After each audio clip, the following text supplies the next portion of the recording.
morning. Welcome to Liberty Forum.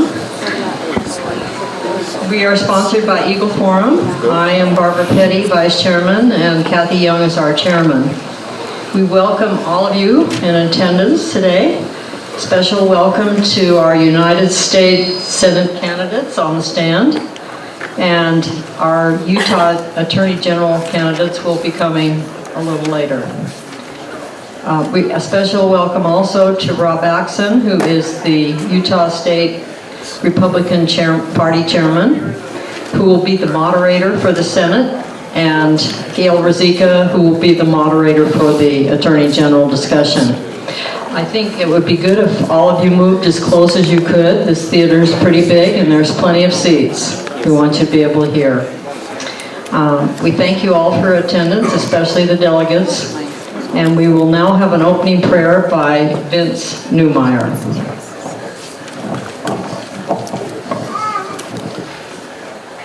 Our Heavenly Father, we humbly meet this day to decide our future. The future of our state, the future of our nation. We implore thy guidance and blessing to be upon us, to be upon those who participate. We're grateful for the Constitution that has established a framework by which freedom can flourish, liberty and justice can exist. We pray at this time as we begin this meeting that we will have discernment from thee, discernment of those who will best carry that banner, that heavenly banner of our Constitution which thou hast inspired, and give us discernment to see those who may not have the focus and the vision that our founders had, and which we need to maintain in order to enjoy a continuance of this liberty. Now we ask thy blessings to be upon this, and we pray that there will be civility, respect, and honor for all. We pray in the name of Jesus Christ. Amen. Amen. And now we'll have a pledge by Craig Thorne.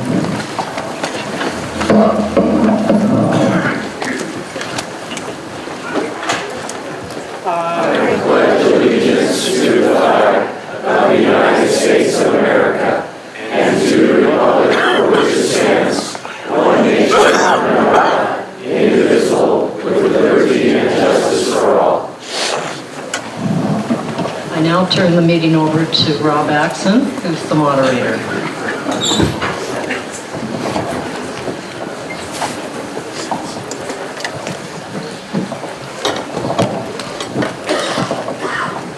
Thank you very much. As we get started, just by a show of hands, who in the room is a state delegate? Please raise your hand.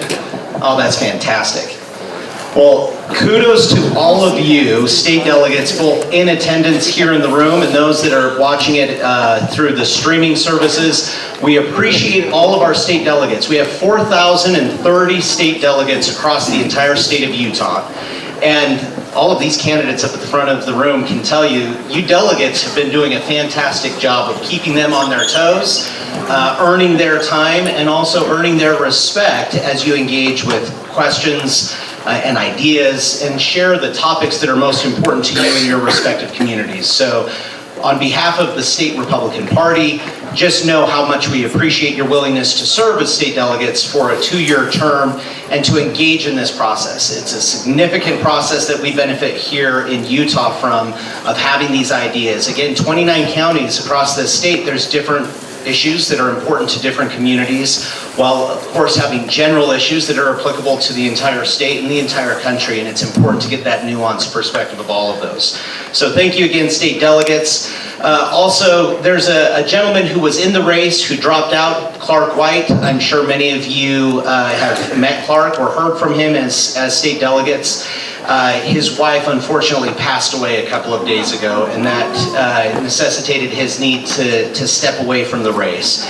And so I would ask that we keep Clark White and his 2 sons in our prayers, and make sure that as Utahns we step forward to support people in their challenging times, and especially in unforeseen tragedy as that is. And should anybody be so interested, I know there is a support fund in lieu of flowers that has been requested and made notice at America First Credit Union in the name of him and his 2 sons, the older of which has cerebral palsy. So I'm sure there's some needs that they have there.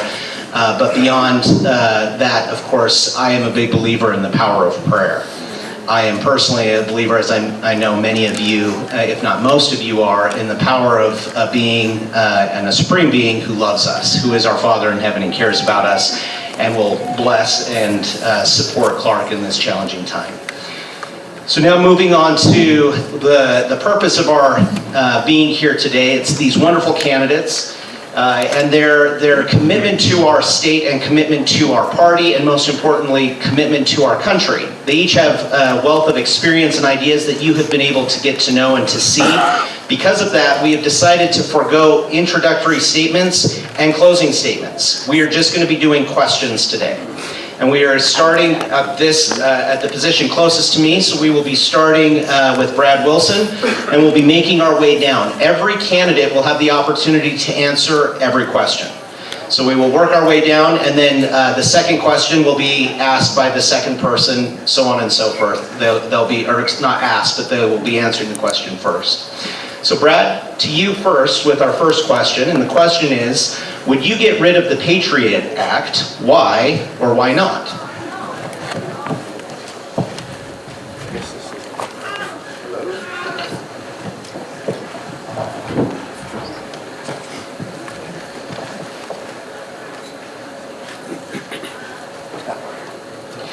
Keep tapping on that until we get that figured out.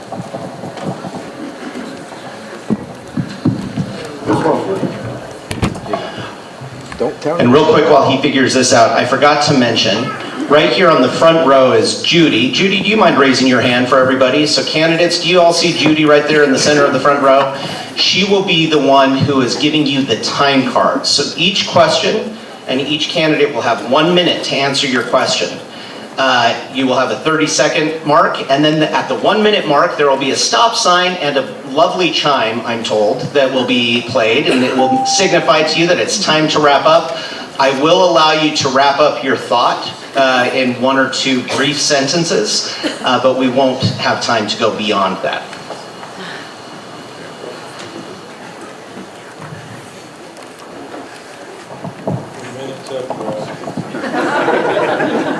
This mic is working, but it might... Don't count it on his time, man. Yeah, if that one can... Okay, I think we'll...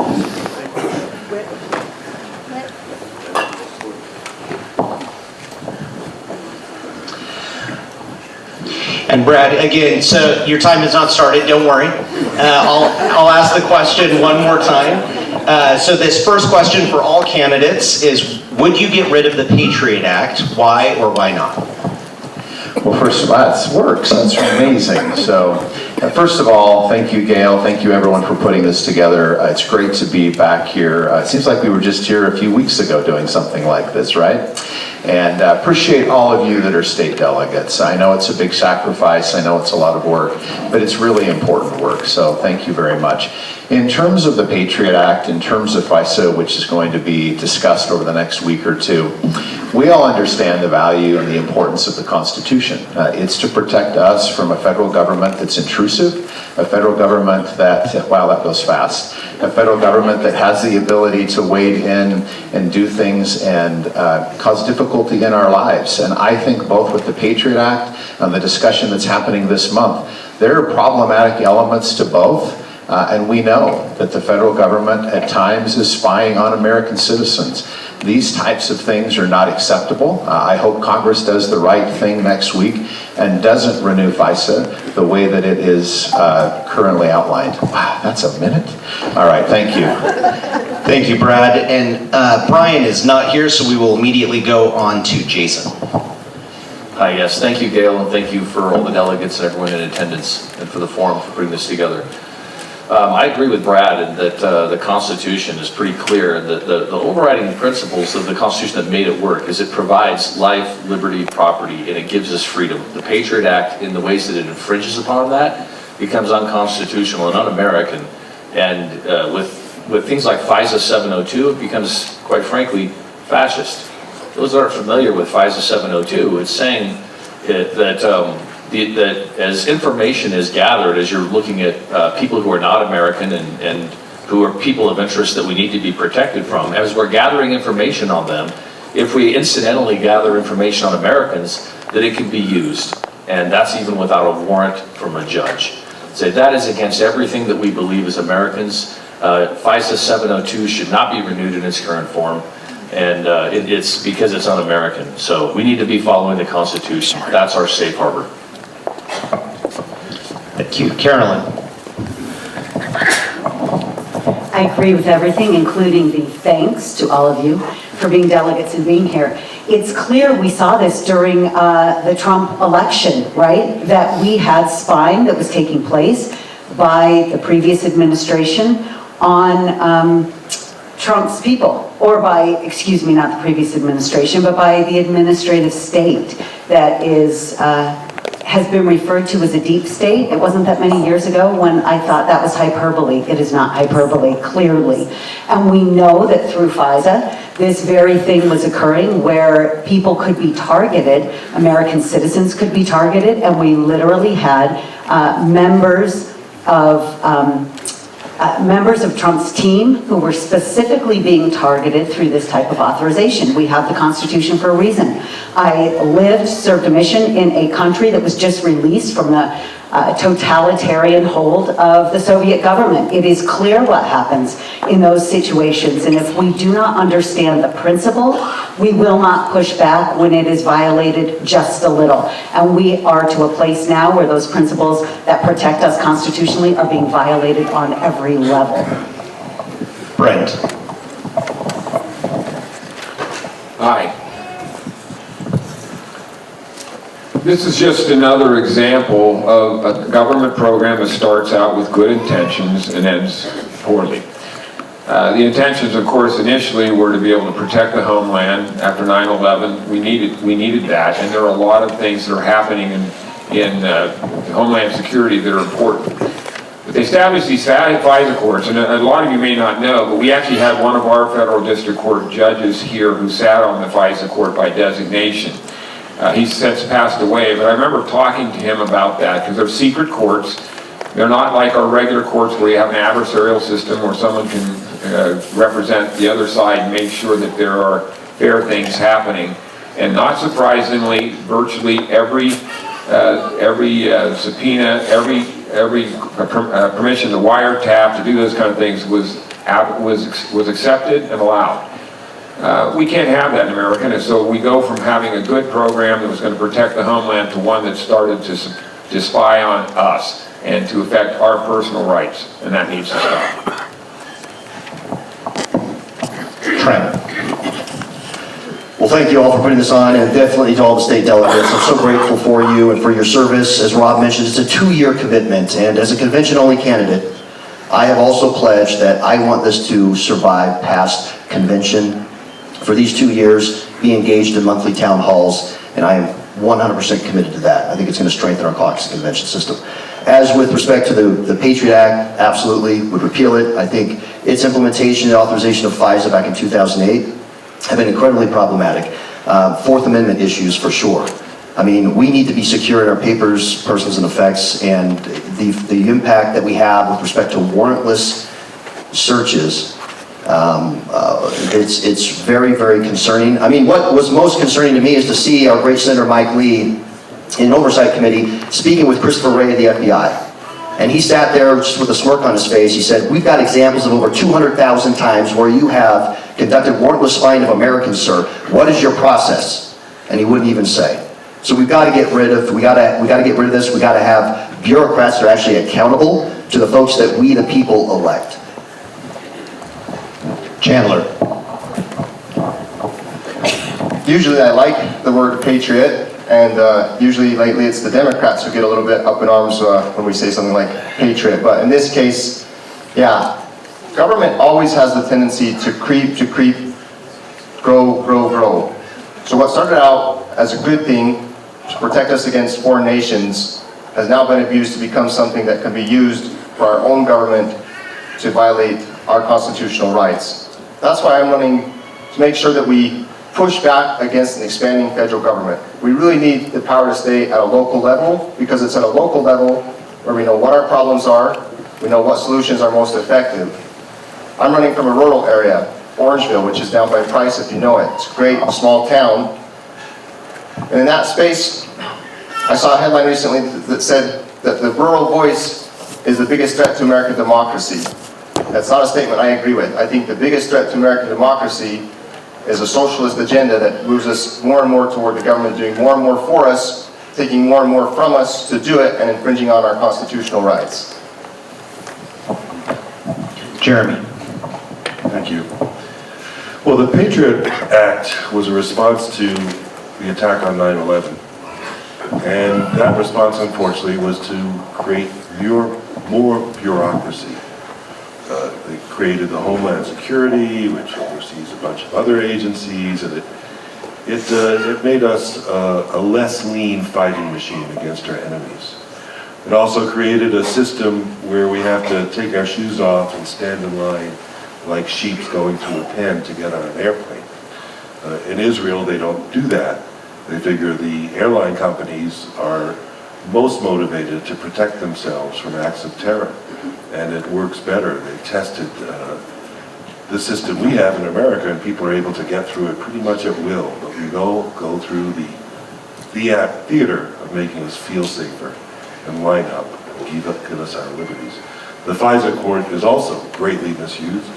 I think when someone is asked to be investigated by the FISA court, their chances are just 1 in 4,000 that FISA will say no.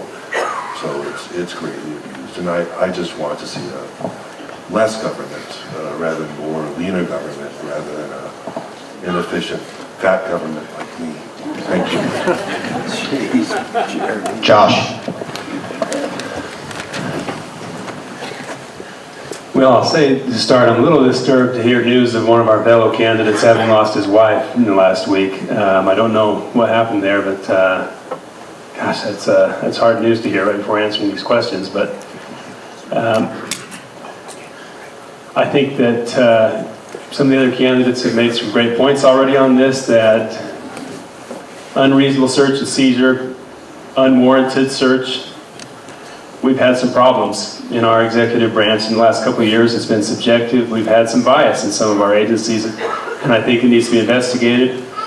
I'm one who favors overturning the Patriot Act and looking at new avenues. We've got a bit of a problem with how much they've been eavesdropping on our own people without reasonable cause. So that's my position on that.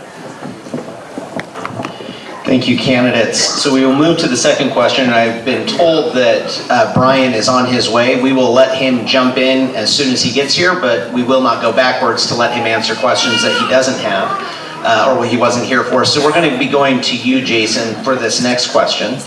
And the question is, when you say you will fight for Utah, what does that mean, and how does that translate into getting good things done? Well, thank you, first of all, but getting good things done is, I like that phrase better than getting things done. Because a lot of times I think when people say getting things done, we're talking about Mitch McConnell, which as near as I can tell, all he's getting done is passing the Democrats' agenda. So when it comes to the state of Utah, there's several things that we can work on. But I also want to say that a lot of times voting against bad legislation is the best thing a U.S. Senator can do to get good things done. And there are a lot of things that need to be voted against in the Senate, and especially with how liberal this presidency's been. But how about talking about passing Senator Mike Lee's REINS Act? That's a phenomenal piece of legislation that takes away power from the bureaucracy. How about regulating federal regulators, not regulating them, term limiting them? Why are we not talking about term limiting federal regulators? How about helping pass Senator Mike Lee's Housing Act? How about talking about lands issues of returning some of the 65 to 67% of the land of Utah the federal government owns? It's not right. There's a lot of Utah issues that we can go fight for. Carolyn. So in my time working in politics, this was my consistent refrain.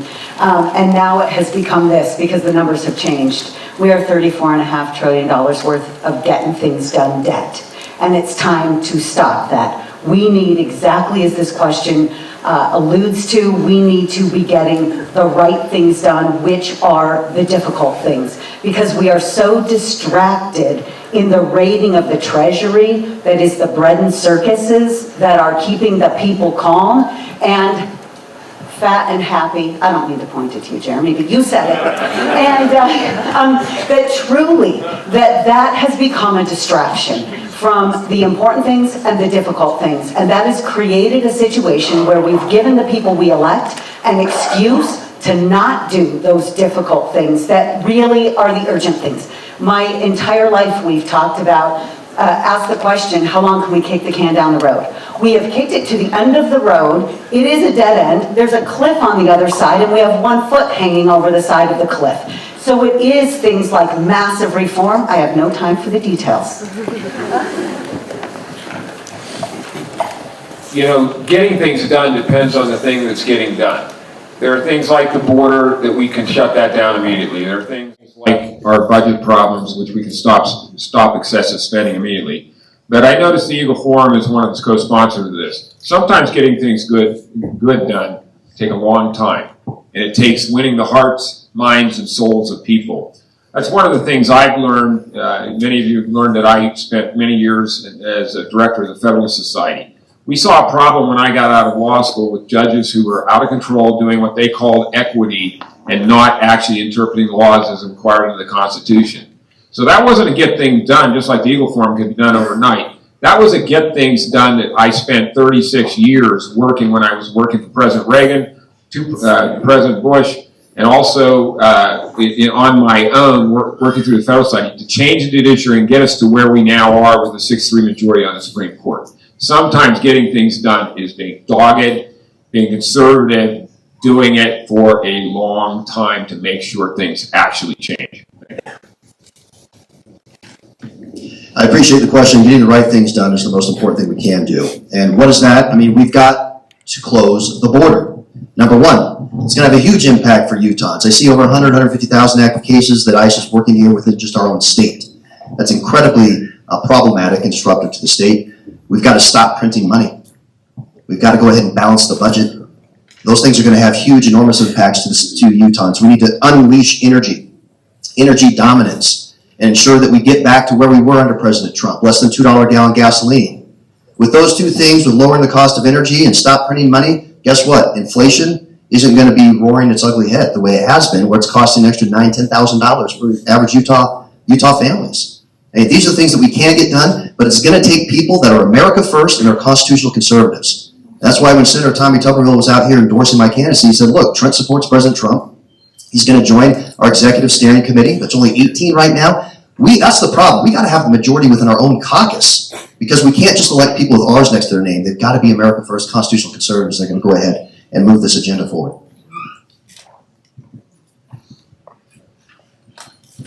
Getting good things done can often mean not doing bad things, getting power back into getting power back into people's hands. So I grew up in coal country, Carbon and Emery County. My grandpa was a coal miner in the area, and it used to be that we had 30 mines and 7 federal mine regulators. Now we have 30 mine regulators and 7 mines. And that's the story of government. That's the story of the federal government. Growth, growth, growth. We need to look at getting back to the Constitution. Is this something that the government should be doing in the first place? I often have people say to me, well, what are you going to do as senator for me?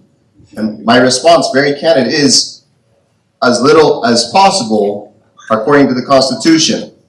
I want to get back to government so that we can cut back on what the government does for us, and we can get power back to the people so that we can take care of ourselves. That's the strength of America. It's in our people. It's not in a bloated federal government that incurs $34 trillion of debt to do stuff for us. It's in a government that takes only what's necessary so that we can keep our money in our pockets and pursue our innovations, our dreams, and accomplish the things that make America strong and great.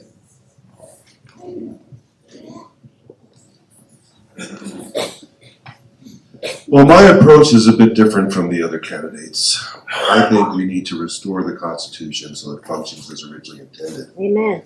This approach of just trying to pick better representatives and hoping they can make a difference just isn't working. There's several ways that the Constitution is supposed to be protecting us, and it's a bit hard to go through it in 1 minute, but my website is jeremyfriedbaum.org.com or healingconstitution.org. First method I approach is we've got 29 senators in the state of Utah, and we've got 29 counties. And the Constitution would have us have a Republican form of government, which is guaranteed us under the Fourth Article of Faith. And we should have one senator per each county. And that would give us a conservative representation in all the states in the country, except maybe Hawaii. And California wouldn't be able to go as left as they can. This happened in 1963 when Earl Warren took up a case. And Earl Warren was the governor of California. He hated these counties with more cows than people, telling them what to do. And so when he was appointed Chief Justice by Eisenhower, this was a passion of his. And so the country's really been deprived of strong conservative state government since 1963 when the Supreme Court passed that. Thank you, Jeremy. Well, I'll start with a disclaimer. I don't think anyone on the stage is more fiscally and socially conservative than I am. Now, maybe they'll debate that. But if you go look at electjoshmandel.com, you can read about it, and you can see where I stand on things. Having said that, I will tell you this. Democrats are not the enemy. Democrats are not the enemy right now. The enemy in this country is some false educational ideas, flattery of prominent men, a general immorality. That's the enemy. I like what Brent had to say when he talked about the changes that we need. We need to change some hearts, and we need to change some souls. And I know that sounds spiritual to a lot of people, but we are in Utah County. This is a spiritual county. That's the truth. We need to speak in ways where we address what the enemy is. And I would agree with what, Chandler said too. Socialism is one of those false ideologies. It doesn't work. He's right. But we need to have the narrative right, and we need to speak the way that's going to persuade and change people. People can change. That's what we need to do. Changing people. Thank you, Josh.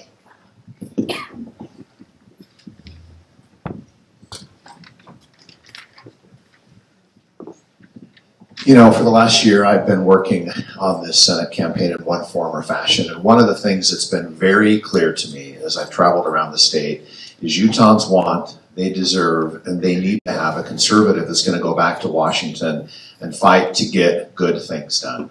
I was reading the news this morning and thinking about actually some work that we did 3 or 4 years ago. Walton Representative Cheryl Acton came into my office when I was Speaker of the House and wanted to change the statute in the state to make Utah's laws more pro-life.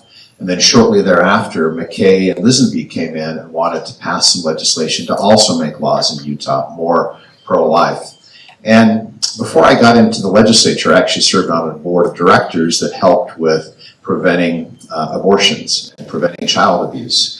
And I care deeply about this issue. And the attorneys told me at the time, these things are going to be litigated in the courts. They're going to be tied up forever. And my point was, I don't care. Let's pass this legislation. We need to fight for the things that matter to us as Utahns. We need to fight for the things that we value in this state. And that's what getting good things done looks like, is caring about our values and doing what we can to protect our values. Thank you.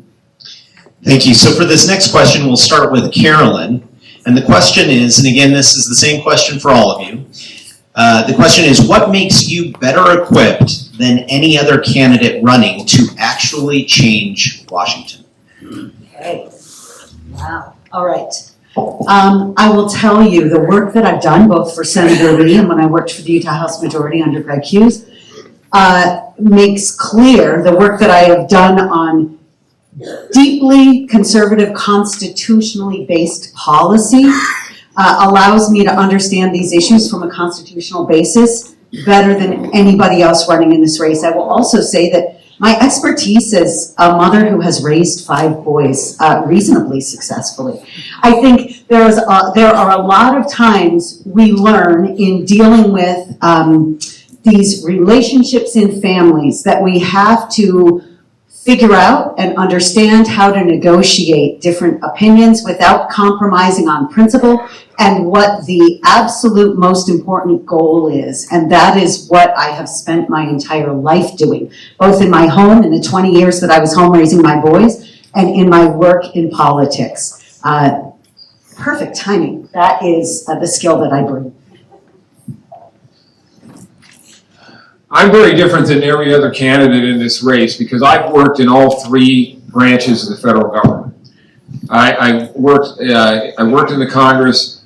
I was lucky enough after law school to become a law clerk to Robert Bork, probably the top constitutional scholar and one of the most best conservative judges in the country. I worked for President Reagan in his Justice Department. I worked in the White House as Associate White House Counsel for President Bush. And then as I talked about it, I spent all the 30-some years changing the Supreme Court and lower court justices through the Federalist Society.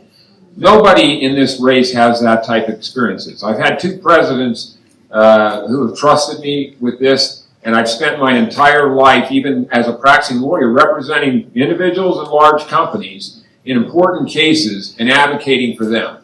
So at every level, I've represented clients. I've been in the government. I've seen the blood sport it is, particularly with Judge Bork, and know how to do that. Thank you. This is an important question, and I think, what you're going to hear from all these candidates, and you as a state delegate, you've got a very important role. I mean, you're vetting so many right now, and you're going to hear a lot of conservative ideology. Most people here are going to be espousing conservative ideals. What I think is the most important thing, though, and the quality that you should be looking for as a delegate, and what you should be looking for as citizens, is who has demonstrated the willingness to stand up. Who's demonstrated the willingness to stand up and fight the establishment? It's the establishment that's got us into $34.5 trillion in debt. Open borders, you name it, all the issues we have today. I've done that time and time again. I entered the race in May when Mitt Romney was still undecided and continued to challenge him from day one. And others in this race, come in subsequently. We've now got a number of folks that have entered the race, but I've demonstrated that time and time again. That's why I've encouraged people to go to TrentStaggs.com. Take a look at a page that I have entitled Proven Fighter. Not only was I willing to challenge Romney and call him out time and again, but I stood up to lockdowns while as a mayor, rejected mandates and of any kind, and I've fought high-density housing, inappropriate materials in school, you name it. So I've not just talked the talk, but I'm able to walk the walk, and that's what we need back in D.C., is somebody that's going to go back and fight the establishment. So I mentioned that my grandpa was a coal miner. When he was in his late 20s, in a terrible mine accident where a fellow worker got caught on fire during a smoke break, he raced to save him and ended up with third-degree burns over 75% of his body.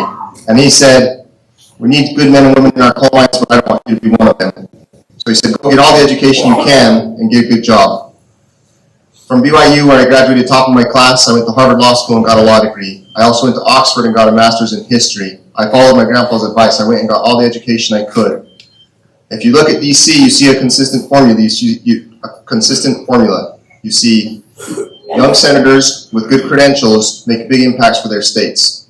You can see that in Texas with Ted Cruz. You can see that in Arkansas with Tom Cotton. Ohio with J.D. Vance.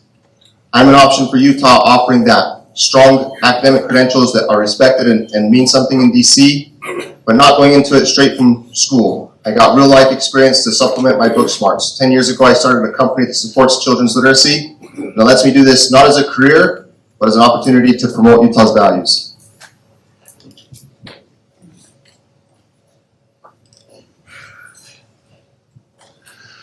I don't mean to put myself above the other candidates as I try and answer this honestly, but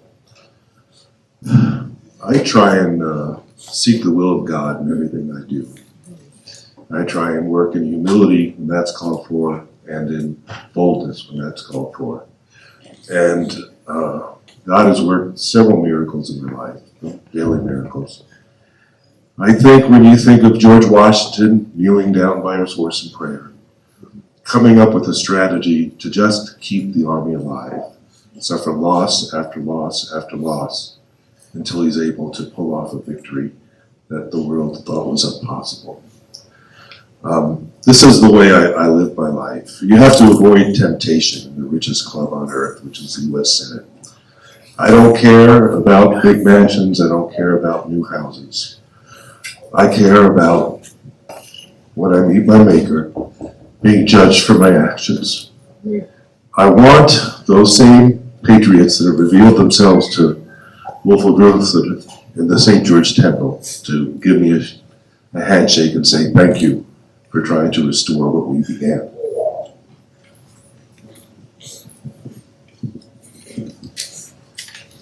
Well, I would say as a legislator, you're going to legislate what you are. And to tell you a little bit about what I am, I'm a father of 6 kids under the age of 10, concerned about the next generation.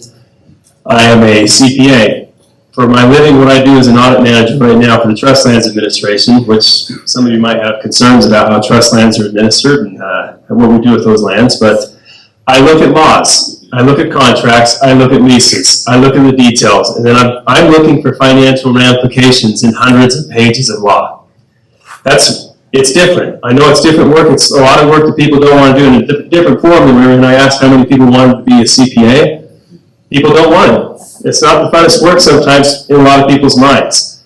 But that's what I would bring to the Senate, is somebody who's going to comb through legislation for the financial ramifications and help simplify it for other senators and show them, say, hey, this is how we're going to make the changes. It's a different mindset. It's a different approach, but it's unique. I haven't run for office before, but I feel strong. They said, what would you look for? Someone who can help us strengthen the country and help us fix the problems. I'm confident that I can help us with our budget and get other senators on board. I'm confident with that.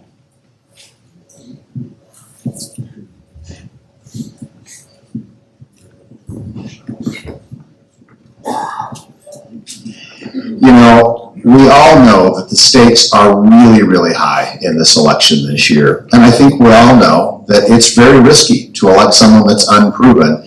And what we need is someone that's been tested and trusted to do the work that we care about, to go back and represent Utah's values in the U.S. Senate. With me, you have that.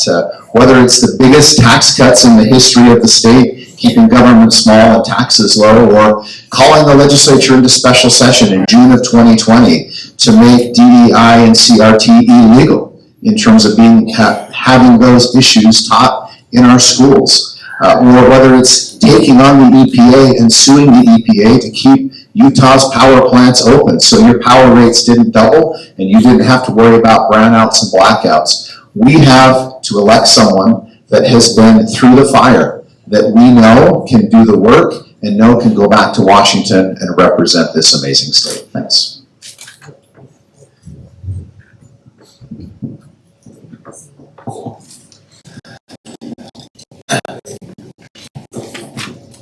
I've never been in politics, so I'm a business person, and that sets me aside uniquely in this election.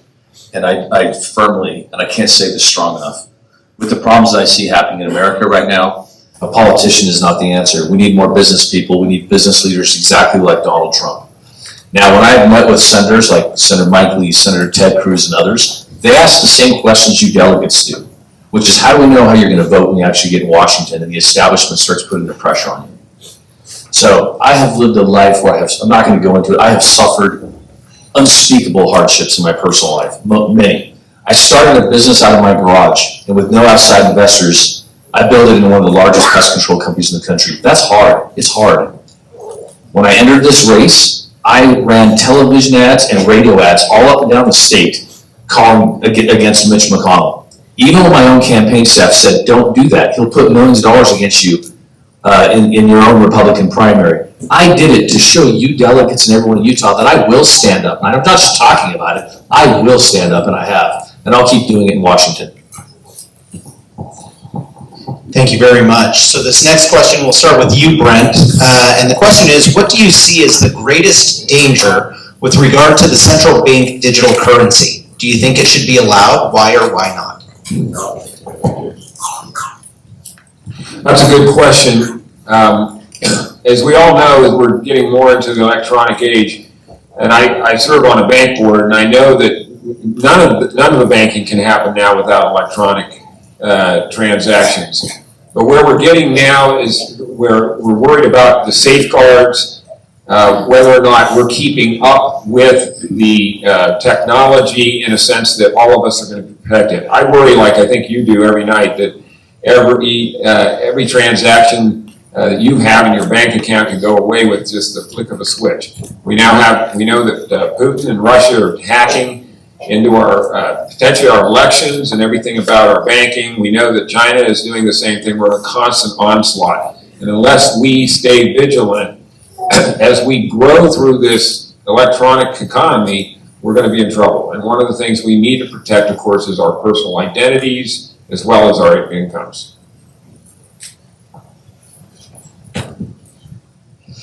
No, I don't think it should be implemented. I said in the previous debate, hey, I'm not a fan of centralized much of anything, right? I think that what happens, and with respect to centralized central bank digital currency, is that it's really and highly susceptible to tyranny.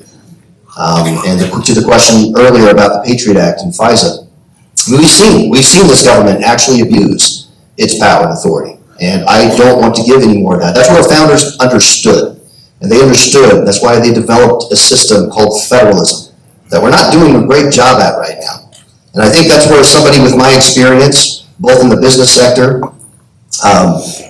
with dealing with all the regulation that we've had to deal with, and that, but also as a mayor for 10, 11 years, I said I've been on the front lines of pushing back against not just federal, but also state and county overreach. And so we need somebody with that type of perspective in DC that's going to go back there and safeguard our rights as we the people, that understands that local governance is what governs best. And that's what we need, is to be able to get back there and make sure that the federal government's only doing what's supposed to in Article 1, Section 8. Yeah, the issue is in the name, central. Right there, cues you into that.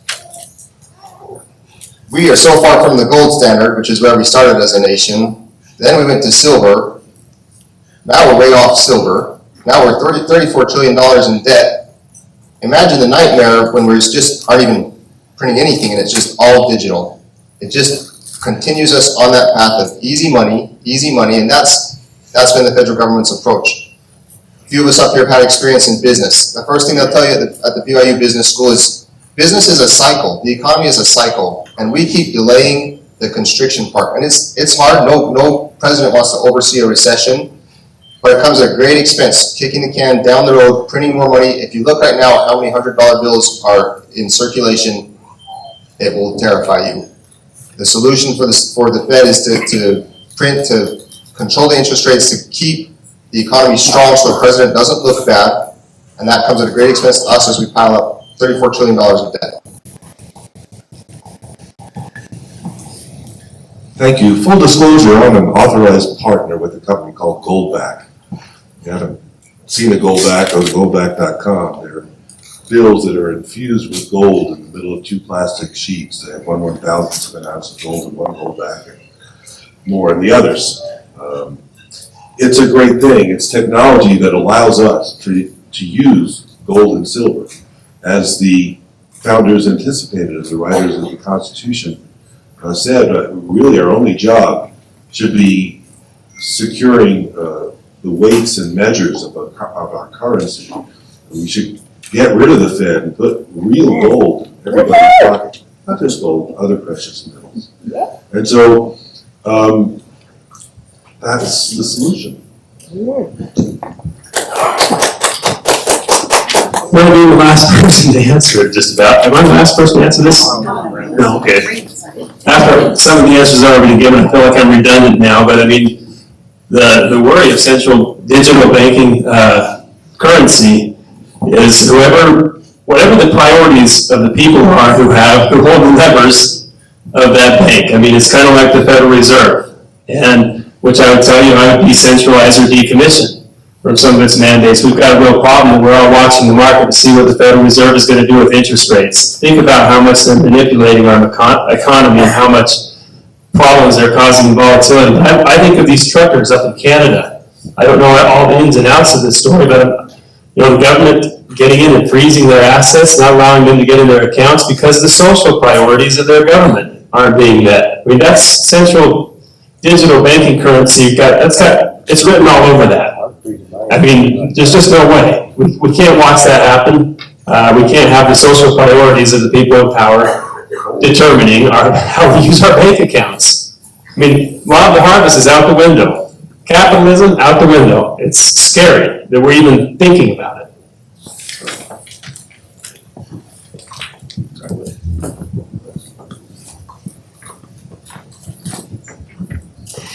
The tenor of this question honestly just ticks me off.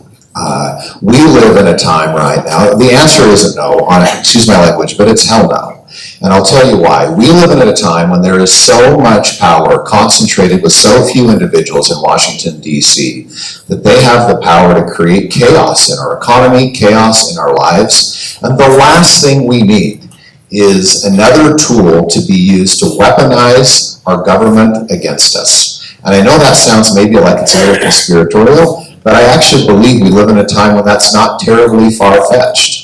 Whether you're talking about having Mitch McConnell have power for 16 years in Washington, our founding fathers never imagined that someone would have power that length of time, or the fact that now, because Congress is not doing its job, bureaucracies and unelected bureaucrats all over Washington are trying to rule our lives. The last thing we can afford is to give them more tools to create problems for the American people. So we've got to be vigilant about these types of things. Thank you.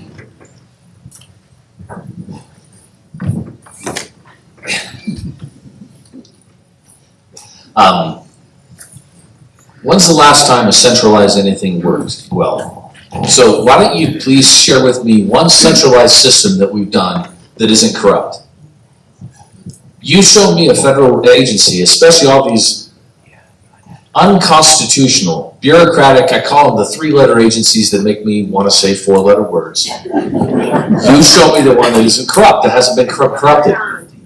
Why in the world? This is a scary topic. This is terrifying. How did it go with having the digital election machines, the polling machines? Did that work out well? You trust those? No. So having done those, are you thinking, hey, maybe what we need to do is turn over our currency also to the elite? This has so many scary implications, but this is a talking point for the future. This is why we need good leaders in Washington who will stand up, because I have a strong sense that the deep state and some unsavory people really want this to happen. You need people who have no sense of self-preservation, none whatsoever, that cannot be tempted, that cannot be bought, cannot be sold. And that's me. So when I was working for Senator Mike Lee, actually I worked repeatedly with Utah Bankers Association to ensure that Biden appointees were not people who support basically social credit scoring through our banking system, because we had to push back against that a few times. I'll tell you, I also worked with Representative Cheryl Acton at the state legislature and a number of other legislators on subsequent legislation, but she had a bill in 2022 that was killed, I think it was killed in rules, that would ban the use of social credit scores. I put together a working group with Marlo Oaks, the state treasurer, with the AG Sean Reyes, with a number of legislators and business people over that next year in order to work on ESG legislation, because social credit scores is part of ESG, is part of CBDC. It is all one and the same, and just utilizing different tools in order to come up with various ways that this could be addressed. The House and Senate had their own working groups, did some amazing things in 2023. I was the first outside individual to start focusing on this and fight back against it in the state of Utah. Thank you. The next question, we'll start with you, Trent. And the question is, how will the voters know, if you were to go to Washington, D.C., that you will do what you say, and let me say this again. You'll do what you say, and you won't cave to the pressures. Excellent question. I get this all the time. You know, we've done 70, 80 town halls across the state, campaigned for over a year. I say, hey, look, it's very easy. Take a look at that website at trentstaggs.com. Look at Proven Fighter. Look at all of my time in elected office, 10, going on 11 years now. Go talk to a Riverton resident. Ask them, how do they like Mayor Trent Staggs? What has he done? Has he stood up for you? Has he stood up to the establishment? It's like Congressman Matt Gaetz said when he was just out here the other week endorsing my candidacy. He said, look, Mayor Staggs has demonstrated a willingness to stand up in times where it was not easy. And that's what I have done and demonstrated over and over again. In being the only one to challenge Mitt Romney to saying no to lockdowns and to mandates, to fighting back against high-density housing, to standing up to inappropriate materials in school, and why I've received the endorsement of Moms for America and the founders of Utah Parents United. It goes on and on. I've been there. I've actually not just talked the talk, but I've walked the walk. I've been able to do that, and I've demonstrated to others these endorsements. These are folks that I have intentionally gone out and asked for their endorsement because I want to signal to all of you, the delegates, who I'm going to align with. You should know that as delegates, who I'm going to go back there, and they're going to have my back too and keep me true. While I was at Harvard, I read that you shouldn't get into politics until you don't need to be in politics.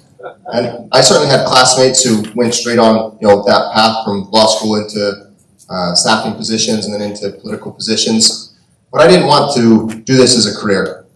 If 2 terms was enough for George Washington, 2 terms is more than enough for me.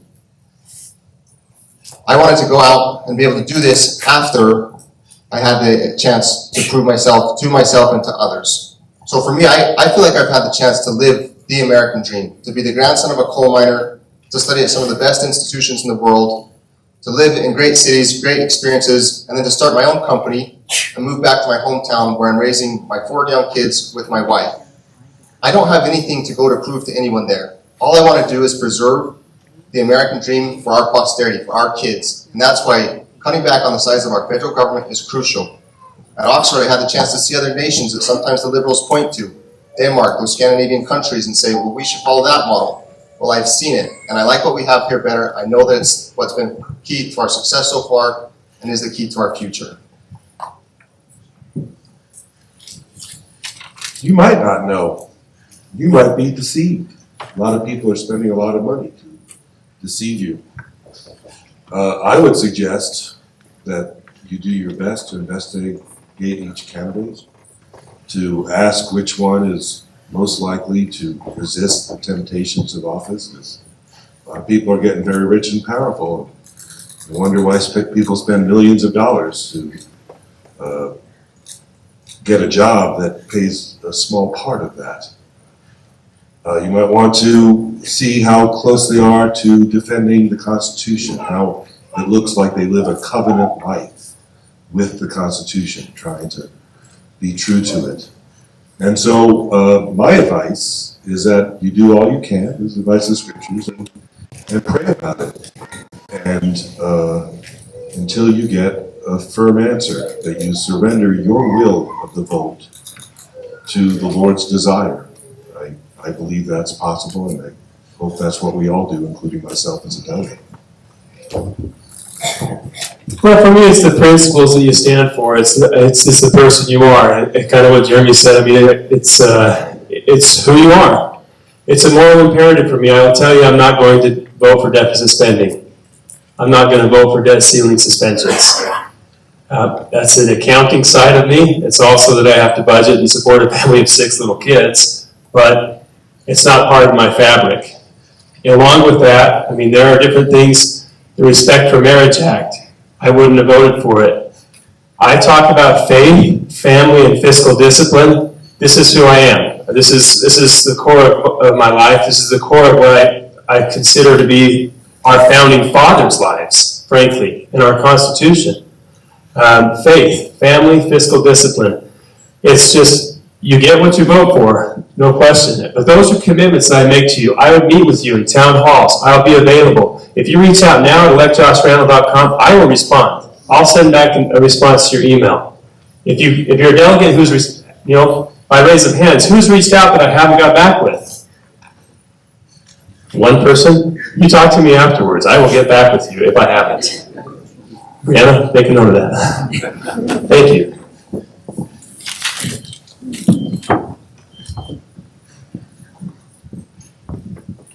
You know, without a doubt, one of the themes of this, these name tags, I'm telling you. Without a doubt, one of the themes of this election has been talk is cheap. People don't want to have one thing told to them on the campaign trail and have someone show up in Washington and act totally different. They feel like we've been there, done that. And this is hard work. It takes a spine. It takes a lot of grit to stick through and work through hard issues. Let me give you one quick example. Kara Berkland came into my office in 2021 and said, we need to pass a bill through the Utah legislature that keeps girls' sports for only girls. We passed it through the House, couldn't get it through the Senate. We tried and tried that year. We came back, passed it again the next year through the House. Finally got it through the Senate. But we had all kinds of people telling us that, and I had people calling me daily, business leaders, political leaders, others saying this was a solution looking for a problem. Well, we know that's not the case. We have to be courageous enough to stand up for issues like this and others and have someone in Washington that's been through this kind of experience before, that has fought these kinds of things and is going to do the same when they get back there. Thank you.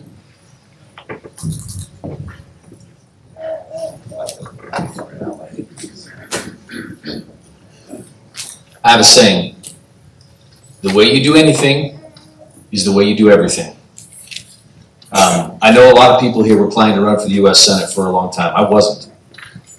I got frustrated. I had had enough, and I mean it from the literalist of sense. I've had it here before where I thought we were electing one thing in Utah and got something else. And so I stood up and I said, I know what I will do. And I tried to demonstrate that immediately by doing what apparently others didn't. And that's literally running radio and TV ads against Mitch McConnell under the threat that he would reciprocate. I have been in a room with my child in the NICU with all 13 of his medical people saying, take him off life support, he's going to be, quote unquote, a vegetable. And chose not to do that because it wasn't the right thing. I have run a business where I had to meet a budget and a payroll. Went several long periods where I paid myself nothing. There's no one with their hooks into me. I have made covenants and promises only to my wife, my family, my God, and now to the people of Utah. Yeah, I think that's what it comes down to. Thank you, Jason. I do believe that those who have not spent months and years planning for their next political office are the very type of people we need in political office at this period of time, which I believe is our nation is in a state that is in its most precarious position, I would say, in my entire lifetime, and probably significantly longer than that. We need people who are stepping up for something other than another political office. And as somebody who raised my boys at home for many years, then began working in politics, and has the knowledge and the understanding to do what needs to be done, and an unwillingness to compromise on important principles. I'll say, you know, I've lived in Utah for 36 years. My family's from here. I live in a town founded by my third great grandfather, but I was born and raised a Mormon in New York. And you know what? I know the games, I know how to work around things, and I understand how to stand firm on principle, because truth is truth, and I will never compromise on that.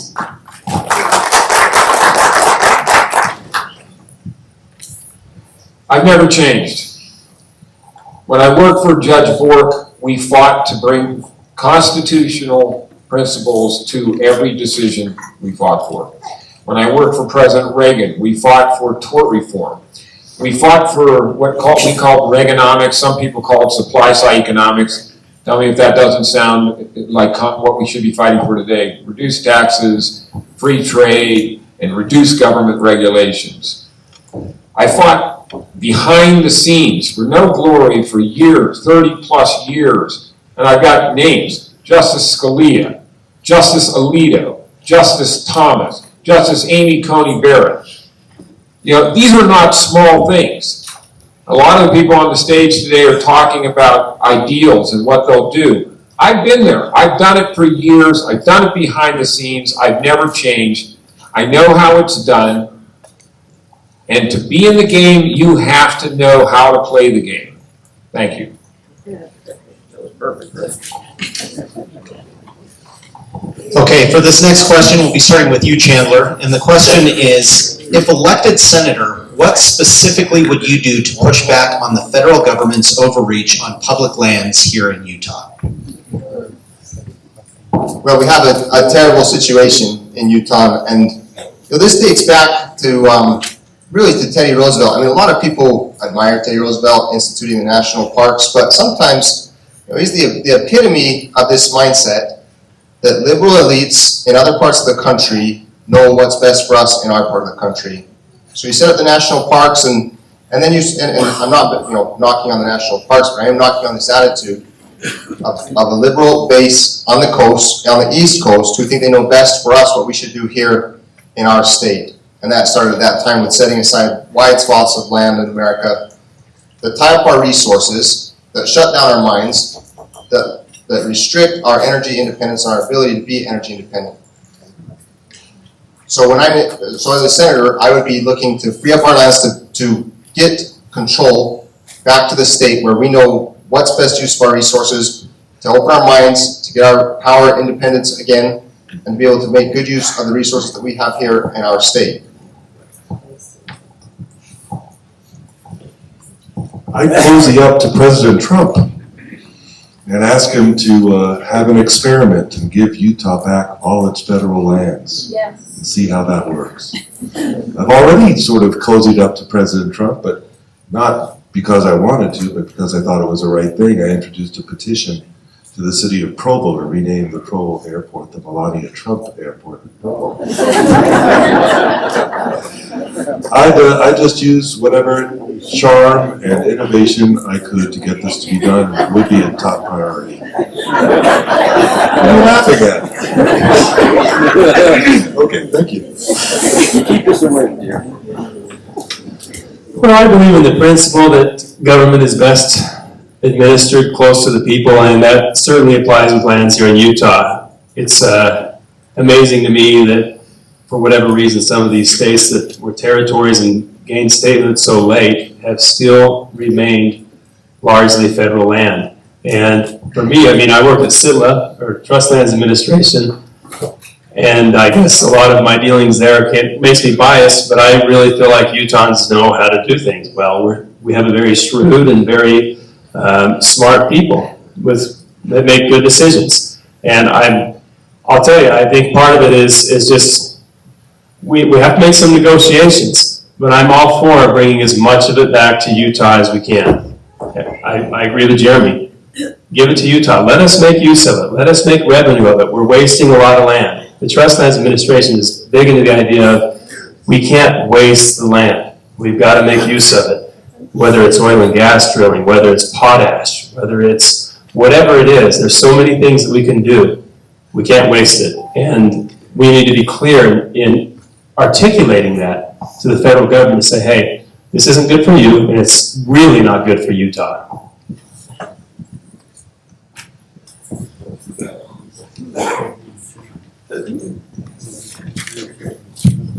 It's very simple but difficult work. Legislate and litigate. This issue across this state is one of the most important issues that we face, and it's one of the things that I'm going to lean into the heaviest when I get back to Washington, D.C. From a legislate standpoint, it makes no sense that Wyoming and Alaska have exemptions from the Antiquities Act and Utah does not. We should. I will fight for that. In addition to fighting for changes to the Antiquities Act to rein in the powers of the executive branch to even do this kind of nonsense. And from a litigate standpoint, while I was speaker, we fired up at least 3, maybe 4 lawsuits. I'm going to have to go back and check relative to public lands in the state of Utah, some of which we've never done before. But again, if you don't try, you're never going to win. We have been playing too nice, too long, and going along to get along far too long on the public lands issue in the state of Utah. And if we don't start to do some things wildly different, both with our state leaders, shoulder to shoulder with our federal leaders, this problem is not going to get fixed. It's going to get worse.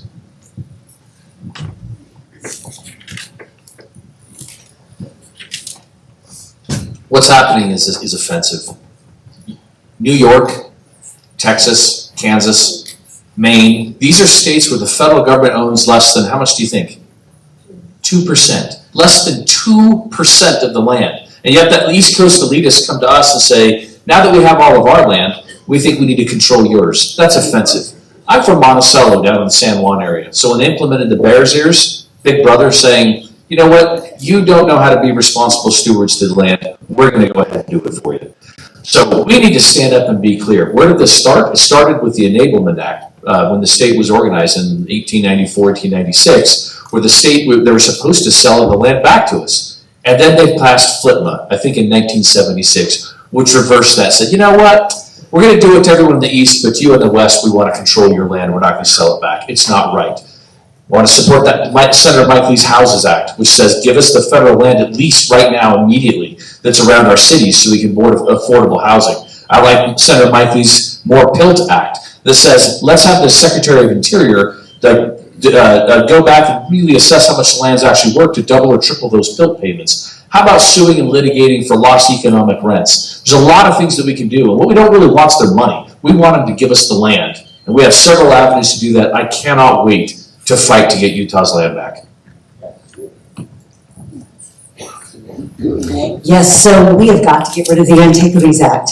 When that was passed, well, it wasn't passed, it was passed. But when the Antiquities Act was implemented, it was all about giving the executive branch the authority to lock up our lands in order to protect antiquities. And if you look at the act, it says utilizing the smallest area possible in order to protect that antiquity. Do you know what the Obama administration started defining as an antiquity? The night sky, right? They are completely violating the restrictions and the restraints of the Antiquities Act. It has been completely abused. It needs to be gone. Additionally, FLTMA 1976, that was, we're done. All of the land and some of this had been litigated in the past with eastern states, and they had won. We need, and eastern states, Florida and other states like this, we need to now fight back. Our Attorney General, I spoke with him just a few months ago, he said we are preparing a lawsuit. It's been funded in part by the legislature. We need to fight back against FLTMA and get it gone. The first thing we need to understand is that a lot of people back east have this vision that we don't care about our lands, that we're polluting them, we're ruining them, and they need to protect the lands against us. I go off-roading, sometimes on mountain bikes, sometimes in a Jeep. And I've never been in southern Utah or even the mountains of northern Utah where I haven't been around the people of those locations who have treated the lands in which they live and the lands in which they recreate with the utmost respect. I've seen more damage to a trail from a heavy rainstorm than I have Jeeps going across it. So when I bring people from back east, as much as I can, I take them out and I show them so that they understand. Because like I said before and others, you have to win the hearts, minds, and souls. They think we're terrible. The other thing, Jeremy, you made a good point. It was a friendship my father made with President Trump that got their ears reduced back to a more reasonable standard. Elections matter. We have to have a president, and we have to have a Congress that's going to be able to scale back on these intrusions on our land and our livelihoods. I was picking up Senator Tommy Tuberville from the airport a few weeks ago. Beautiful day, just snowed, great blue skies. He said, y'all have a fantastic state here. I said, yeah, too bad 2/3 of it is owned or controlled by the federal government. He looked at me and he said, I did not know that. It's going to take leadership, somebody from Utah that's demonstrated that ability to build coalitions to actually get this done. And that's what I've been able to do. One of the committees that I want to be able to serve on as a senator is natural resources, which encompasses public lands. And I think having been on the business side, where I've taken a company public, served on the board of directors of a company that was an energy company that owned oil and gas assets, had operations in eastern Utah. I mean, this is something I understand. And in talking with Senator Tuberville, he thought there was a great opportunity to go ahead and speak with other states, particularly those in these western states where it's so unfair. I mean, some have already pointed out, Connecticut has 0.3% of their land owned controlled by the federal government. So the left likes to talk about equity and fairness, right? I think it's totally hypocritical with respect to our public lands, and this is something that if we can point out, I believe, and be able to serve and have representation in those committees, that we can go ahead and finally get the land back into state control. Thank you. This next question will start off with you, Jeremy. And the question is, what is the first law you would work to repeal or pass if you were elected as senator? Well, I'm going to change that a little bit, because what I'm interested in is getting rid of SB 54. That's why I joined this race, because no candidate has ever used his standing to challenge SB 54 up to the Supreme Court. It went up with Keep My Voice, but they rejected it because they didn't have standing. So that's my first priority. As much as I'd love to be a senator, we need to get rid of that infernal thing. And we have a lot of smart people here, but they have trouble reading a pie chart.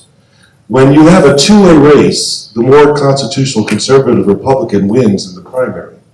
But our history has been with a three-way race, the least constitutional conservative wins. And we're facing up to a 6 or 7 man primary. I see somebody in the audience who's been active in asking Democrats to join the Republican Party.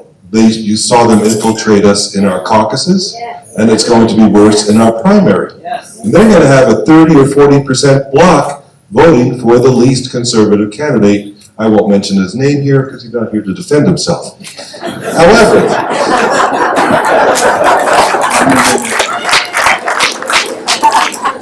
oh, I see stuff. Yeah, thank you, Jeremy.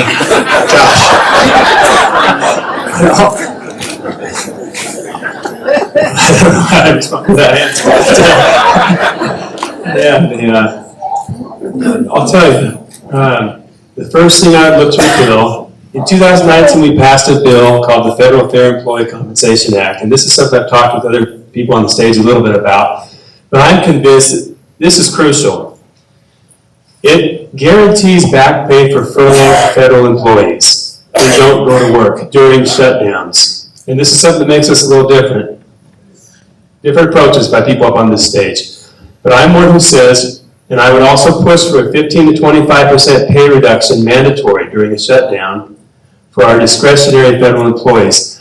The reason being is we have to get our government in a place where during shutdowns we are better off financially than we are when the government's operating. During a partial shutdown, we're better off financially.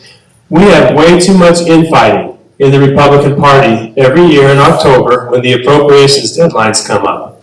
We've got to get to a point where the shutdowns are not pushing us back against the wall every year, and it becomes, pick your poison. We either have deficit spending, or we shut down, and we still have deficit spending later on.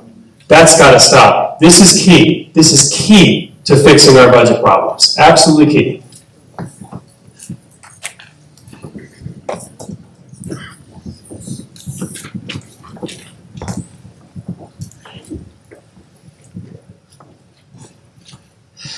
So, in the short term, love to have the ability to close the border. But in the long term, we have to change the way the federal government budgets. And a balanced budget amendment is the only way that we're going to get the federal government back on track. And, you know, in Utah, just yesterday, we were named the state with the most positive economic outlook in the country for the 17th year in a row. And that doesn't happen by chance. And not only do we balance our budget here, but while I was a lawmaker and then Speaker of the House, we did two things that have fundamentally changed the way this state thinks about small government and low taxes. We now in this state, before the legislature spends a penny, something I did with a couple of lawmakers while I was Speaker of the House, the first thing that they do now is they discuss and debate and set aside money for tax cuts on an annual basis. That is an important thing. Just imagine in Washington, if we had a balanced budget amendment and we put in place just a few of the systems we have here in Utah to get our government back to the size that it should be, you constrain the growth in bureaucracy, and you unleash the American economy and let the American consumer and all of us keep the money that we've earned and spend on the things we care about instead of letting the government do it. So thank you. laws to repeal and you're only giving me 1 minute? Where do you begin with that? How about Phippen? We just talked about that one. How about the Dingle Act, which was, I think I saw an article called the Dingle Swingle. Wasn't a very good land bill for us Utahns. What about the times when the Congress has instituted these unconstitutional bureaucracies? And I'm talking about, once again, the 3-letter words that make us want to say 4-letter words. These are things that we can repeal. But when you want to talk about laws that I want to repeal, I love the Constitution. I love it. I believe the Constitution was divinely inspired. That inspiration started from our founding fathers suffering in tyranny in Europe for over 1,000 years in many cases. Tyranny because all the power was at the top and very little civil liberties. So when they came to the United States of America after suffering and going to war with England to fight of this concept that we want elected representatives, we want to be able to elect those representatives. They instituted the vertical axis of federalism. They instituted the horizontal axis, the separation of powers. Those things were divinely inspired because of the tyranny under which they've suffered. George Washington encouraged us in his farewell address in the sacred maintenance of the Constitution with wisdom and virtue. We have too many laws that are the blasphemous maintenance because they fracture federalism and they fracture the separation of powers. We need those laws gone. Yes. And you mentioned this previously, but I worked on this when I was in Senator Mike Lee's office, and that is the REINS Act. That takes executive branch agency regulation, which we all know that the regulatory state is actually the regime that we are most living under as opposed to laws passed by Congress. Those people we elect to represent us, right? REINS says if you have legislation, if you have rule that does one of 3 different things, 2 of the big ones, has an impact on the U.S. economy of greater than $100 million annually or raises consumer prices, that those rules cannot be implemented until Congress has voted on them. Congress are the people who we elect to represent us. They are answerable to us. That is constitutionally, and does exactly what you're talking about, Jason. That is constitutionally the system that was put in place in order to protect us from the power and force of government in that way. Second, I do have a second one, and that is one-issue bills. In the state of Utah, we have one-issue bills. You could solve a whole lot of problems if you couldn't Christmas tree 1,000 different things onto one good bill that a whole bunch of people make a lot of really bad compromises to get through. Carolyn's right, and the biggest threat to our budget and our democracy is these omnibus bills where we have Senate rules that allow them to shove them down our throats without a senator being able to look at them, find out what's in them, and what should be taken out. The reason they put it, those rules have got to go. If you've got a multi-trillion-dollar bill and you've got 24 hours to look at it, what are the chances that you're going to find the bad stuff in there enough to be able to criticize that bill or to amend that bill and to get things right? Zero. I'm a lawyer. I would never let a client sign a contract, even a 20-page contract, even a 4-page contract, unless you'd have time to read it and understand what you were signing. And yet we do this constantly. The reason they shove those through is because we wouldn't put up with it. Do you know there are trillions of dollars that go to non-government organizations? These are quite often liberal organizations that they can't pass legislation to have the government do it, so they funnel money to liberal organizations so they can do what Congress can't get through and do themselves. That's got to stop. Well, yeah, I'm with Jason here. I only have 1 minute to talk about everything you want to repeal. Boy, listen, the border has to be secure. We're going to do that day one with President Trump back in office and with the majority of America First constitutional conservatives in the Senate when we retake it. So, border wall, remain in Mexico, E-Verify, cutting out benefits to illegal immigrants, period. That will go ahead and take care of it day one. But we've got to get back to process. This is something Mike Lee has talked about consistently. Look, 1974, we passed the Congressional Budget Act, 12 appropriation subcommittees. Each one of them is supposed to be producing a budget with enough time for debate and amendment. That doesn't happen today. It's totally un-American. To have 4 people, the firm, right, go back in a back room and come back out with a 1,200-page piece of legislation and say, you've got 24 hours to pass, so the government's going to shut down, it'll be your fault. You know what? If pressed with that situation, I've already said, no, I'll go ahead and let it shut down then. Enough. I got into this race because it is the height of immorality, I said, to place $34.5 trillion, which started out at $32 trillion when I first announced my candidacy, on my 14-year-old son, my 11-year-old daughter. Enough is enough. We're not going to do this anymore. We're going to get back to process, but it's going to require enough Republicans that are America First, constitutional conservatives, not just people with R's next to their name. Yes. A lot of good things have been mentioned to repeal. I've made notes so we can work on the repeals. There is one thing, I'm not usually a fan of passing and growing anything, of more, but there is one thing that didn't get mentioned that I want to highlight, and that is, I hate when someone makes a rule that applies to me or to you, but not to themselves. And Congress has a bad habit of doing that. One specific area I would, target right away, I'd love to see pass, is to shut down their insider trading. You see the headlines after COVID, these secret, these private meetings that leaders in Congress have, they get the inside scoop on what's coming, and coincidentally, they make a fortune buying and selling. Now, anyone else that did that would have years in jail. But time and again, they make things difficult for us to accomplish, but they exclude themselves. Pensions, insurance, investments, they have a bad habit of it, and I'd like to see them held to the same standards that they want the rest of us to be held to.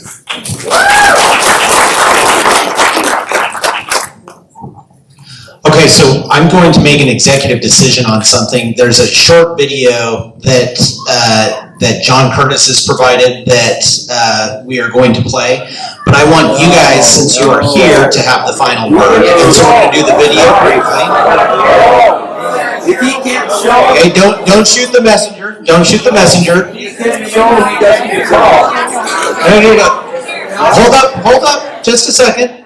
The executive decision is to allow them to have the last message rather than the video, which is what was going to happen. The video is not my decision. We're going to play the video, but I will have the last question be these folks because they are here in person. That's the executive decision I'm making. So we'll play the video real quick. Chase, I think, is who I was told to mention. Play the video. I believe it's 2 or 3 minutes, and then we will go back to these folks. About 1 minute. The whole video. Take a vote on the video. Hi, as many of you know, I'm John Curtis, and I've had the honor to represent the 3rd Congressional District for a number of years now.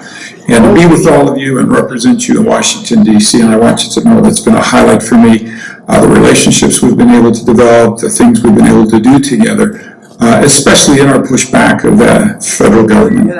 Well, as you know, I'm running for the Senate seat, and I regret that I can't be with you tonight to be in person. But if I were there, I would assure you of 2 things. The first is that the reason that I'm running for the Senate instead of the 3rd Congressional District is my absolute conviction that I can actually serve you better there. It's a different platform. It's a more powerful platform to continue to work on these gnarly issues of public lands and federal government overreach. And the second thing is I wouldn't do this if I wasn't absolutely confident that I wouldn't be able to continue to come into your communities at the same rate that I have for the last number of years. And I'll make you a commitment that you'll continue to see me and my team will continue to show up and be there for you, and we won't forget the great relationships and the important things that we're working on. As you know, we've had some great success with public lands. I'm proud to say I've transferred more federal lands to state ownership than anyone in the state's history. That protects grazing, that protects outdoor recreation, off-road enthusiast use, and so many other things that all of you want to make sure that we're able to do on these lands, including extraction and grazing and the other ways that so many of you depend on this land for income. I also want you to know that I'll continue to push back on the narrative that our natural resources are somehow part of the problem, and instead continue to make my point that they're part of the solution. And I'm absolutely convinced that we can guide this country into the future, not just with energy independence, but energy dominance in many ways, dependent on what we have here, the natural resources that we have here in Utah. I'm working hard. I currently vice chair the Energy and Grid Security Subcommittee, and we're working one of our biggest priorities. One of my biggest priorities is permitting reform, because as you well know, that's holding us back in so many different capacities. Also, I'm spending a lot of my time on other issues that are very important to you, spending, and I continue to vote against these outrageous spending bills, and more important than that, continue to look for ways that we can actually flatten and then turn down our spending curve. As you all do in your homes, you do in your cities and your counties, we need to do the same thing in Washington, D.C. Listen, I know my time is up. Once again, I'm sorry that I'm not with you. I trust you know that I care deeply about you and your issues, that I'll continue to make you and your issues my top priority in Washington, D.C. And I hope you'll reach out to me if you have any questions, and I hope to see you all very soon. I'm John Curtis, and many of you know me as the guy who has been serving in the 3rd Congressional District. Well, like I said, out of respect to all of you who were able to be here in person, I wanted you all to have the last word rather than ending on the video. So that's why I wanted to interject the video beforehand. And I don't want, there's a couple more questions, but what I want to afford all of you to do rather than one last question, and Josh, you are next up, so we'll start with you.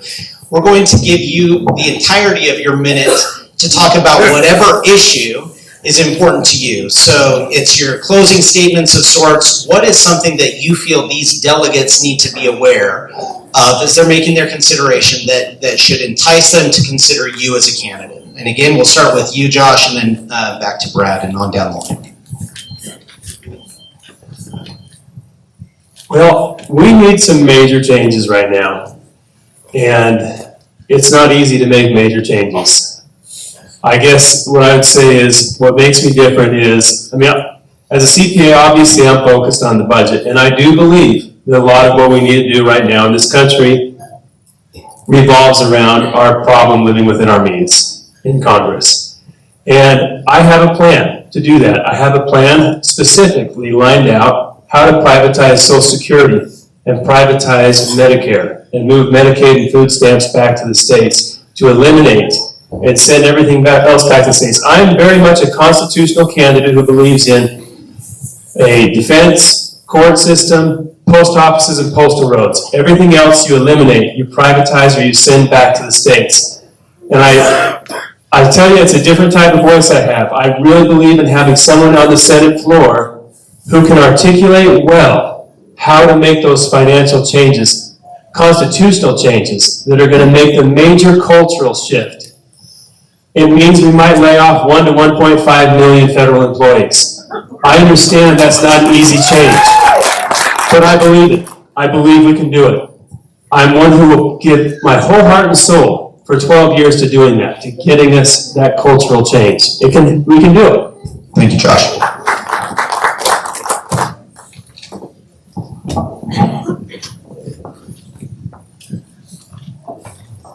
Well, what an honor to be here today. And I just want to end with this. About 18 months ago, I got called to a breakfast meeting with the folks like Stuart Adams and now Speaker of the House, Mike Schultz, and some others. And they basically said, Brad, we think you should run for the U.S. Senate. You understand this state better than almost anyone else. And you've proven that you're a good leader. You've proven that you're a strong conservative. And you've proven that you can make a big difference. And to be quite frank, my plan was to go back to my business. I've got a small business that I love. It's a great thing to do, but we ultimately made the decision to run. And the reason is this: Utah deserves, Utah needs to have someone that is proven and tested and trusted to go back to Washington and help fix this country's biggest problems. And they are massive. We've got to make sure that we infuse Utah values, Utah grit, and Utah wisdom into the process. And that is exactly what I intend to do as a conservative, to go back and fight for you and make a big difference to get this country where it needs to be. Thanks for the invitation.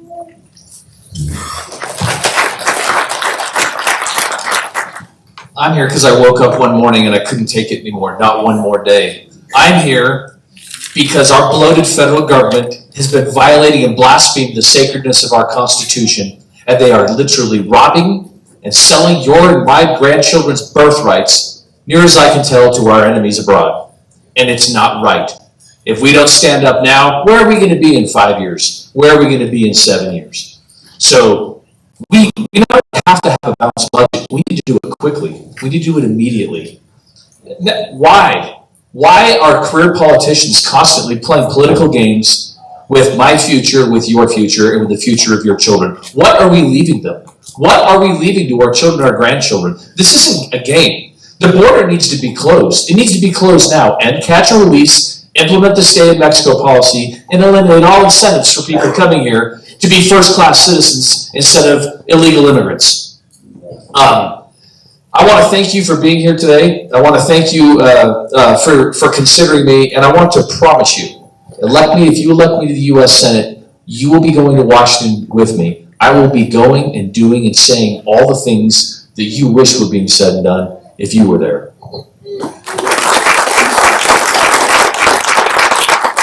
Too often we elect really good people to represent us who are very easily fooled by the establishment narrative coming oftentimes out of institutions paid for and funded with our tax dollars, by the way, and that work to undermine everything that we love and care about. I have worked with our political leaders in this state for many years, a whole bunch of them, and I will tell you, every time they talk about the greatness of this state, I make sure that the next words out of my mouth are, this state is great because of our families, because of the stability of our families that are founded and based in a belief and faith in God. And we have to be, by the way, a whole lot more willing to say it. It is those principles that have made this nation what it is. It is those principles that have made this state what it is. And we need people who aren't running from that idea, trying to fit in with whatever those narratives are that they're being fed, and people who understand fundamentally what it is that makes this state and nation what it is. I have been behind the scenes doing that hard work because I care about the world that we leave to my children, your children, and all of our grandchildren, if I ever have some someday. Thank you. I'm grateful for this this meeting. They handed out to us, I don't know if they handed it to all of you, that the effect of Christ on humankind. Brutality reigns where Christ is banished. Kindness and forbearance govern where Christ is recognized and his teachings are followed. Judge Bork turned me on to a book when I clerked for him. It was by Richard John Newhouse, a theologian. It was called The Naked Public Square. And in this book, he made the case that under the First Amendment, when people were pushing government, religion, and God out of the public square where discourse happens, what comes in? You got a vacuum, evil, bad, comes in. I've kept in my book, during the Constitution of the United States in one pocket, and in the other, a quote by Bastiat, and I think it sums it all up. It says, when misguided public opinion honors what is despicable and despises what is honorable, punishes virtue and rewards vice, encourages what is harmful and discourages what is useful, applauds falsehood and smothers truth, under indifference or insult, a nation turns its back on progress and can be restored only by the terrible lessons of catastrophe. God needs to be back in the public square. We need to do what's right and moral. We need to live by the Constitution. That's why I keep it in my pocket.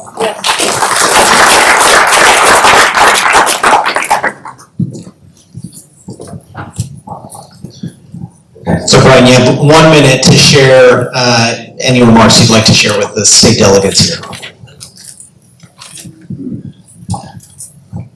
Good to have you here. I'm a little frazzled because I've been driving like a maniac trying to get here. But anyway, nice to see you. Nice to be here. Thank you for your service to America. And if I may say, the thing that I think is so significant right now is that we're in a battle right now as to whether or not you are going to be able to select your representatives. In my opinion, maybe I'm the only one here that thinks that the voting is a little unsure. The FEC chair said the 2020 election, he wasn't sure that it was legitimate. And there's some other people who think that. I think that. So if there's anyone who can make a difference, it's back to the people as to whether or not we're going to have elections that are not electronic. At the convention, there will be electronic voting unless you can stop it. Thank you very much.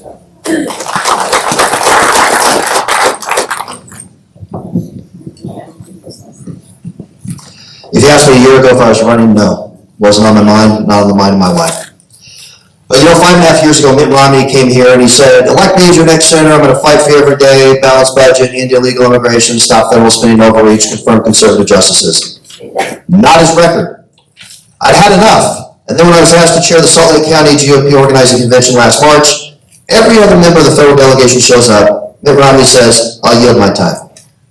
To the 1,200 delegates, that was it for me. I said, enough is enough. Utah deserves another true constitutional conservative, another Mike Lee. I've had no equivocation, no problem saying who would I align myself more with. It's just Senator Lee. We need that. We need that in Washington. That's why I've gone out and sought the endorsements that I have with Senator Tupperville, with Kerry Lake, with Rick Grinnell, Kash Patel, Mark Levin, Charlie Kirk, who will be coming out here April 23rd to do an event for us. Look, we've got to be able to get back there and work as America First constitutional conservatives. I'm going to add that to that group of 18 right now. We got to get to 25 plus. So we've got actually the majority within our own caucus. It's the establishment that's the problem. We have to have somebody who's demonstrated that ability to stand up to it, and I've done that. It's what's typified my career in business, and also with respect to my time as mayor. Go to TrentStaggs.com, please. As a convention-only candidate, again, I'm asking for your support. Thank you so much. One of the things that's distasteful to me about politics is how negative it can be. But today, I'm leaving this meeting feeling very edified, and I hope you do too. In Congress, I think we have too many, I'm going to steal a line here, we have too many show ponies, not enough workhorses. But I think that today you've seen, I hope that this gives you hope that we have some good options to send back some workhorses to Congress. Choice is good in America. Choice is our strength, meritocracy, the ability to compete, to improve ourselves, to elect our leaders, to have some choices. You've got some tough choices ahead of you. I know you'll do a good job with it. As we head to convention, I'd appreciate your support. I believe that the American dream has worked to be able to go from a coal miner's grandson to gain a great education, to start a business, to start a family, and I want that to endure. I want my kids to know that this is a special nation, that it was inspired when it was set up, and it's guided by inspired documents. I want that narrative to continue. It's under threat. It's not a guaranteed narrative, and we need to protect it. And I'll work hard to protect it because it's worked for me. I put it into effect, and it's worked, and I know it will continue to work as we live and abide by those principles.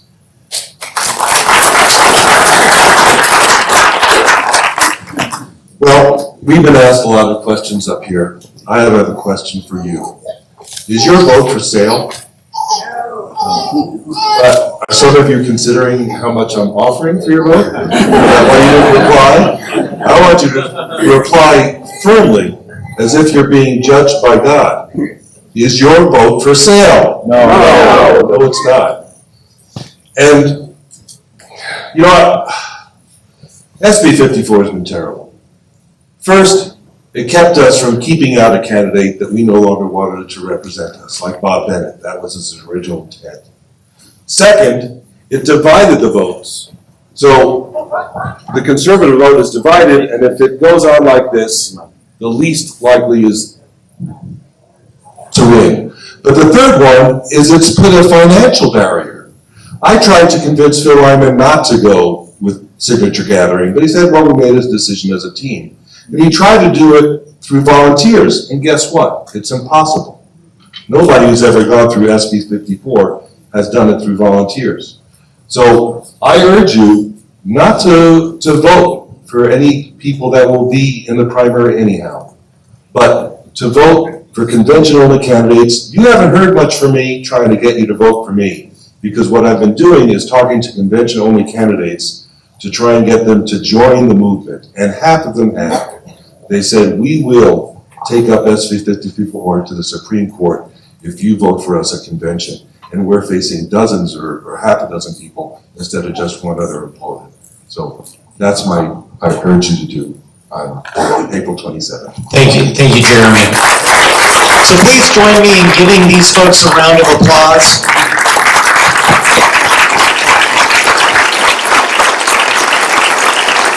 Very much appreciate all of you state delegates being here, all of you candidates, thank you for the time. A couple of things that I would stress for you. There's two things that I want you to keep front and center on your mind. First off, the United States Constitution. Second off, the Republican Party platform. Those in tandem together and fidelity to those two things will prepare you to represent the people out here who deserve you to go back to Washington, D.C. and be who you told us you would be. That is what we ask from you as your potential constituents. Final thing I was asked to mention, to the room just to the south, if you go out into the foyer, there is another kind of space, evidently, I haven't seen it, but it exists. You candidates are welcome to go there and mingle if there's any additional follow-up questions from any of you state delegates. But do keep in mind there's also going to be an Attorney General's component and forum that will be happening immediately, moderated by our dear Gail Ruzicka. So again, state delegates, thanks for all you do. Look forward to seeing you on April 27th.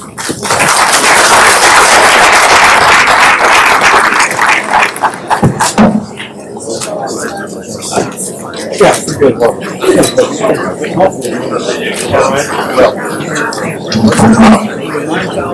So if you would actually stay in here so that you can hear the Attorney General candidates, I would appreciate that. And I'm so grateful to all of you.